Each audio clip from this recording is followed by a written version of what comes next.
Oi! Então, vamos falar de introdução à análise, né, prof? Prof, olha só, como que eu decidi organizar esse trabalho? Porque eu até tenho um quadro em casa, só que ele é muito pequeno para a quantidade de coisa que eu iria escrever. Então, eu vou deixar aqui de um lado da tela a tela do meu tablet com as coisas que eu escrevi. E de outro lado da tela vai estar eu falando. Eu espero que dê certo, vou editar ainda. Mas então, pra começar, deixa eu pegar aqui meu tablet pra eu ver, né, o que eu escrevi. Deixa eu te mostrar aqui, vai aparecer aqui do lado, mas tô te mostrando aqui também. Vamos falar sobre introdução à análise. E eu escolhi fazer um remember de tudo que a gente viu no capítulo 1 do livro do Elon Lages, ok? Então, o capítulo 1 fala basicamente de conjuntos finitos e infinitos e também de conjuntos enumeráveis que entra lá no conjuntos finitos, ok? Então, mas antes de tudo, precisamos lembrar do que são os números naturais, né? Porque até então a gente não tá bem definido o que são os números naturais, então precisamos defini-los. E aí, para isso, a gente pega os nossos axiomas de Peanos tão famosos que a gente vê lá desde de Fundamentos da Matemática 3. Mas aqui a gente vai fixar bem o que é. Então, o primeiro axioma fala que existe uma função injetiva S de n em n. E a imagem de S de cada número natural pertencente a n chama-se sucessor de n. O que isso vai significar? Isso nada mais significa que todo número natural vai ter um sucessor. Sempre vai estar tendo um sucessor de qualquer número que seja natural que eu escolher. Então, se eu escolher o 1, vai ter o 2. Se eu escolher o 2, vai ter o 3. E assim, sucessivamente, sempre vai ter um número natural.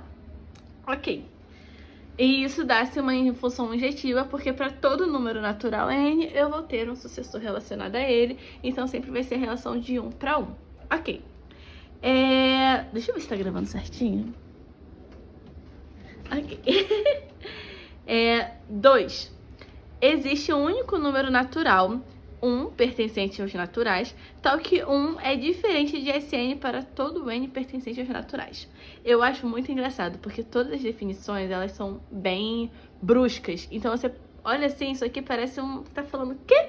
Mas aí quando você para pra pensar, basicamente significa que vai existir um único número natural, e aqui a gente chama ele de 1, de tal forma que esse 1 não vai ser sucessor de ninguém. Isso por quê? Porque ele vai ser o primeiro número do conjunto dos números naturais.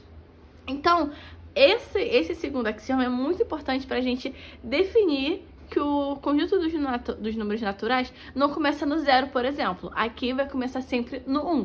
O número 1 vai ser o nosso primeiro número natural por conta desse axioma aqui. Então, isso define bem essa parte porque sempre fica aquela dúvida, os números naturais tem o 0, não tem? E aqui define bem isso, de acordo com esse axioma aqui. Então, o pertencente aos naturais não é sucessor de ninguém, não tem um número natural antes dele. O natural começa aí. Mas ele tem um sucessor, que é o 2. E o conjunto 3, o axioma 3, que é se o conjunto X contido em N é tal que 1 pertence a X e S de X contido em X, isto é, N pertence a X, então S de N pertence a X. Logo, X é igual a N. Meu Deus, o que isso significa? Isso aqui nada mais significa de que se eu tenho um primeiro número do meu conjunto e o meu sucessor desse número, então esse meu número pertence ao conjunto dos números naturais. E isso aqui é o que a gente chama do princípio da indução, tão famosa, que eu confesso que lá em Fundamentos 3, eu ficava com medo disso, que eu fiquei, oh meu Deus, o que é isso? Só que agora, não sei se foi de tanto bater nessa tecla, que eu comecei a gostar desse princípio, tanto que eu até dei uma aula para uma aluna de faculdade desse princípio, que eu realmente comecei a gostar muito dele. Saberia provar todos? Não saberia, mas eu gosto. E aí, nessa parte, pra ficar bem claro, eu peguei um exemplo, porque eu acho que só falando assim, explicando que esse axioma fica meio confuso. Então eu peguei um exemplo pra gente pegar bem o princípio da indução.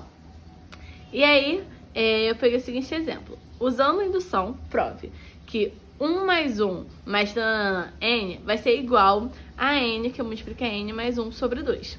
E aí, como que a gente vai provar isso? Usando o princípio da indução, que é o axioma 3. A gente vai usar primeiro a base de indução, que é provar que isso aqui vale pro primeiro número dos números naturais, que graças ao axioma 2 a gente sabe que é 1. Então a gente vai ter n igual a 1, e aí de um lado a gente vai ter 1, né, porque é o primeiro número, e do outro a gente vai ter 1 que multiplica 1 mais 1 sobre 2. E isso claramente vai dar 1. Então, já para a base de indução funciona, é válido, porque 1 é igual a 1. Perfeito. E aí, no segundo passo, a gente vai supor que 1 mais 2 mais n é igual a n mais 1, aquela outra parte. Isso vai ser a nossa hipótese de indução. A gente vai supor que vale sim para aquele número. A gente tem certeza que não? Que vale? A gente não tem certeza, mas a gente vai supor por enquanto que sim. Por quê? Porque agora a gente vai usar o nosso passo de indução, que vai ser provar que é válido para o n mais 1. Porque se funcionar para o n mais 1, vai funcionar para o n. Porque se vale lá para o primeiro carinha e vale para o sucessor dele, é porque vai valer para o nosso n. Ok, e aí para isso, a gente vai usar aquela hipótese. E o que a gente quer provar? A gente quer provar que 1 mais 2 mais tananana mais n mais 1 é igual a n mais 1, que multiplica n mais 2 sobre 2, né? Que é só botar n mais 1 em todos os pedacinhos da nossa igualdade. Ok. E aí a gente vai começar do lado esquerdo. Partindo do lado esquerdo, vamos ter 1 mais 2 mais tananana mais n mais 1. Só que aquele pedacinho ali, 1 mais 2 mais tanana mais n, é quem? É a nossa hipótese de indução. Então, onde está esse pedacinho, a gente vai usar a nossa hipótese de indução e vai escrever que esse pedacinho vale n, que multiplica n mais 1 sobre 2, mais n mais 1. E aí, agora é conta. Eu fiz o MMC e a distributiva, fiquei com n ao quadrado mais n mais 2 sobre 2. E depois resolvi isso e fiquei com n ao quadrado mais 3n mais 2 sobre 2. E aí eu fatorei esse carinha ali, usei ali a fatoração de Steven, eu chamo de Steven, tem gente que chama de outro nome, eu chamo de Steven. E aí eu fiquei com n mais 1, que multiplica n mais 2 sobre 2. Só que esse carinha não era quem eu queria encontrar? Opa! Então eu parti de um lado e cheguei do outro. Então, é válido. Então, a gente provou por indução que aquela igualdade lá é válida e existe. Ok? Agora que a gente definiu bem os conjuntos dos números naturais, vamos falar dos conjuntos finitos. Não sei se a câmera está boa, mas vamos lá. Vamos falar dos conjuntos finitos, então. Primeira coisa, vamos definir o que é um conjunto finito. Um conjunto X qualquer vai ser finito quando ou ele é vazio, ou vai existir n pertencente aos naturais, onde eu vou ter uma bijeção de f tal que eu vou ter in levando em x. O que é esse n? Esse n nada mais vai ser do que a minha... Como eu posso falar isso? A minha limitação, porque eu vou ter n igual a um pzinho qualquer pertencente aos naturais, de tal forma que esse pzinho vai ser menor ou igual a n. Então vai ser uma limitação que eu vou estar dando. Então, por exemplo, se eu tenho assim, i de 3, eu vou ter 1, 2. I de 6, 1, 2, 3, 4, 5. É sempre um antes, é que tá ali dentro, ok? Então, eu vou ter in levando x. Então, o conjunto finito vai ser quando ele é vazio, porque, pô, o conjunto vazio, eu sei que não tem nada ali, então, tipo assim, ele vai ser finito. Ou então eu vou ter essa bijeção, que eu vou ter um elemento, tipo assim, eu vou conseguir enxergar quais são os elementos levando em x. De tal forma que esse elemento pode ser, vai ter que ser menor ou igual ao nosso nzinho pertencente aos naturais, ok? Então tá, definimos os conjuntos finitos. Então, vamos para o nosso teorema 1. O que o nosso teorema 1 fala? Ele fala o seguinte: se A é um subconjunto próprio de IN, que é aquele que a gente viu inicialmente que precisamos para nossa bijeção, não pode existir uma bijeção F que leve o A até o N. Isso por quê? Primeira coisa que vamos fazer é lembrar o que é um subconjunto próprio. Se a gente tem dois conjuntos A e B, o A vai ser subconjunto do próprio de B se cada elemento de A está em B, mas pelo menos um de B não está em A. Então, o B vai ser sempre maior do que A e A vai ter quase todos os elementos menos um do de B. Então, isso é um subconjunto próprio. Ok. E aí, não vai poder existir essa bijeção. Por quê? Se eu tenho se A é o subconjunto próprio de N, eu vou ter que A vai estar todo ele em IN, só que eu vou ter pelo menos um elemento de IN que não vai estar em A. Então, não tem como eu associar todos os elementos um a um nessa função. Por isso que não vamos ter essa bijeção, ok? E aí, nós vamos provar este teorema. Então, vamos provar esse nosso teorema. E como que a gente vai provar ele? Por A absurdo, ok? Então, primeira coisa, vamos supor por absurdo que vai existir sim essa bijeção. Vai existir uma bijeção dentro desse subconjunto próprio. E aí, o que a gente vai ter? Como IN vai estar contido em IN mais 1, que vai estar contido em IN mais 2, e assim sucessivamente, vamos considerar o N0 o menor número natural para o qual vai existir um subconjunto próprio A contido em IN0. Ok, então a gente vai considerar esse N0 o menor número que vai existir esse subconjunto próprio. Ok. E também uma bijeção F, tal que a gente vai ter o A levando em IN0. Ok. Então, como o A vai estar contido em IN0, não vão ser iguais, então o N0 tem que ser maior que 1. Por quê? Porque o I de 1 é igual ao próprio 1. Então, não tem como o N0 ser menor que ele. Ok. Logo, o I1 não tem subconjunto próprio. Ok, tudo bem. Então, vamos supor um Azinho lá, contido no nosso conjunto Azão. Então, que o F de A é igual ao nosso N de 0. Ok, igual ao N0 lá do nosso conjunto. Tudo bem. Então, vamos pegar uma função e tirar esse Fzinho de A dessa função. Então, a gente vai ter a função que vai ser o A menos esse Azinho e levando, que vai ser o seguinte, eu vou ter o A menos o meu Azinho levando em IN0. Ok. Isso será uma bijeção sobre o IN de 0 menos 1, mas aí que tá o absurdo. O que vai acontecer? O N de 0 menos 1 vai ser menor do que o N de 0.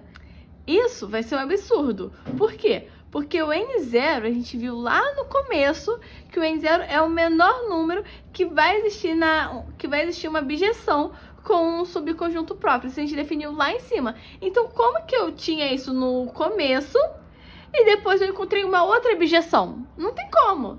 Então, por isso que tá a contrariedade, o absurdo dessa prova. Então, como a gente encontrou o absurdo, a gente tem que o que a gente tinha antes é verdade. Então, de fato, se A é um subconjunto próprio de N, não vai poder existir uma bijeção F de A levando em N. Não vai poder, porque a gente viu o que acontece se existir. Ok? Tudo bem, então. Vamos falar agora dos colorários que vêm desse nosso primeiro teorema. A gente tem 3 colorários. Eu não vou falar do lema, porque nesse momento eu só quis falar dos corolários, tá, prof? Então, vamos falar dos 3 corolários.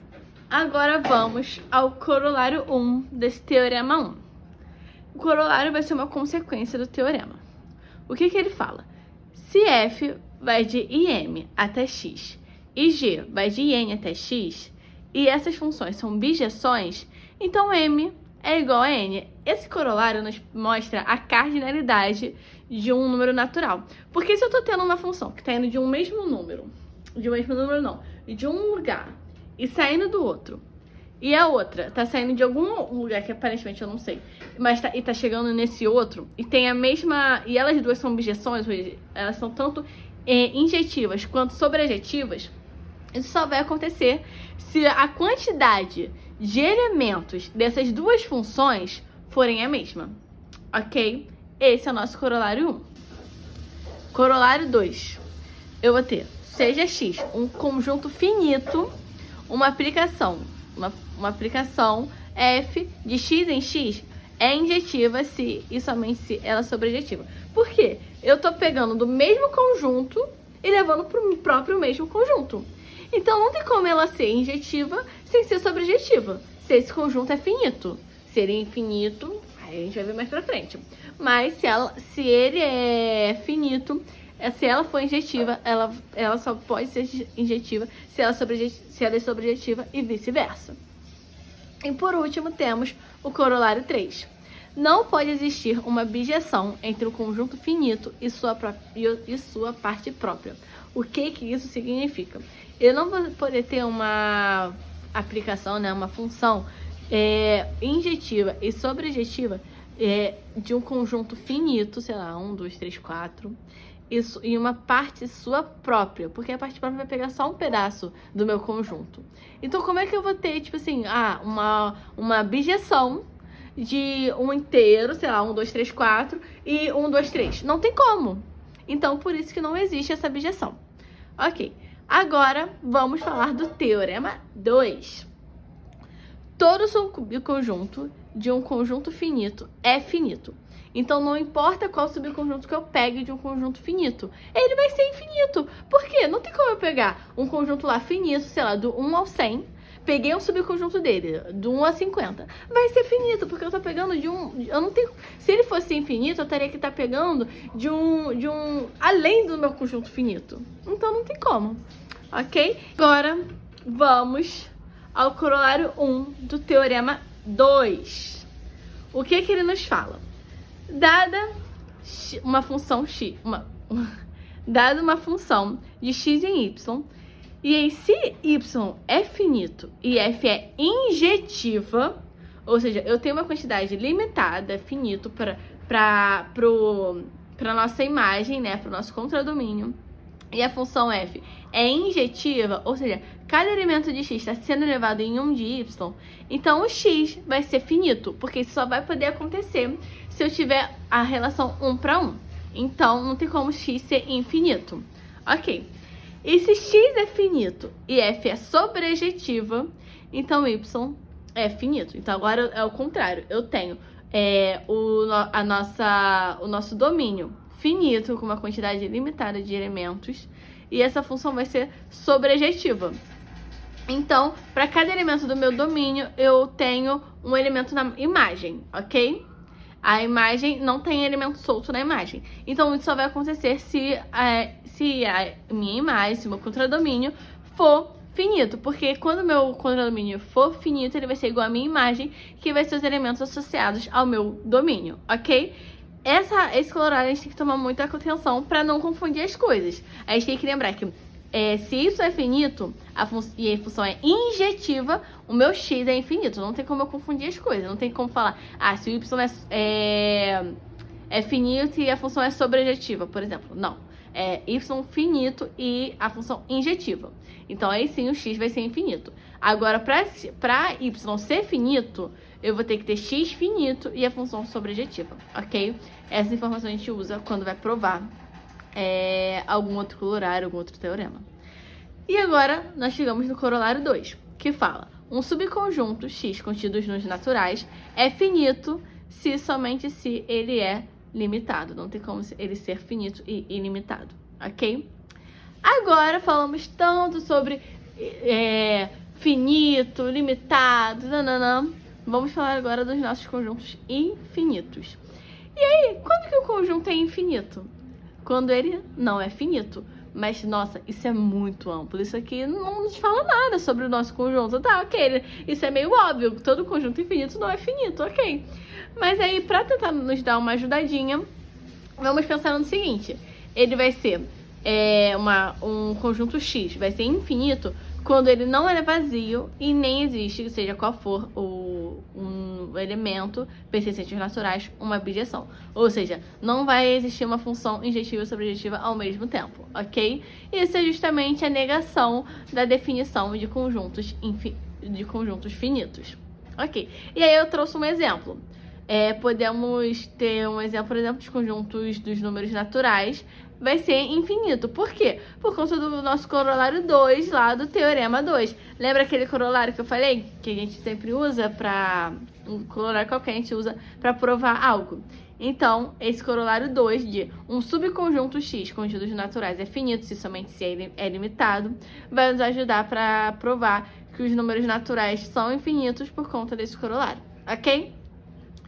E aí, temos então o nosso Teorema 3, que fala: se X é um conjunto infinito, então existe uma aplicação injetiva de f de n a S dos naturais a esse nosso conjunto, ok? Ela é injetiva, ou seja, eu tenho a relação 1 para 1 para cada elemento da imagem. Eu vou associar a um elemento desse nosso conjunto infinito. Isso significa que vai ser sobrejetiva? Não, porque eu posso ter, por exemplo, os naturais, sei lá, 1, 2, 3, 4, 5, 6 e lá, sei lá, 1, 2, 3, 4, 5, 6 até 10. Entendeu? Então aí não vai ser sobrejetiva, vai ser só injetiva. Então eu só posso afirmar sobre a minha injetividade.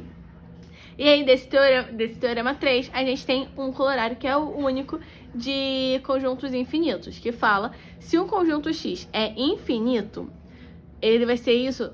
Um conjunto X é infinito se e somente se existir uma bijeção, eu chamei aqui de alfa, porque eu não lembro o nome daquela letrinha, alfa de x em y sobre o subconjunto próprio y contido em x. Ou seja, eu só vou ter essa bijeção se isso aqui acontecer, diferentemente do que eu disse naquele corolário, tudo bem? Então, se eu tiver uma bijeção sobre um subconjunto próprio de y contido em x, aí eu vou ter esse conjunto finito e essa bijeção, ok? Show de bola! Agora, chegamos nos nossos conjuntos enumeráveis. A parte de conjuntos infinitos é bem curtinha, né? E quando o conjunto é enumerável?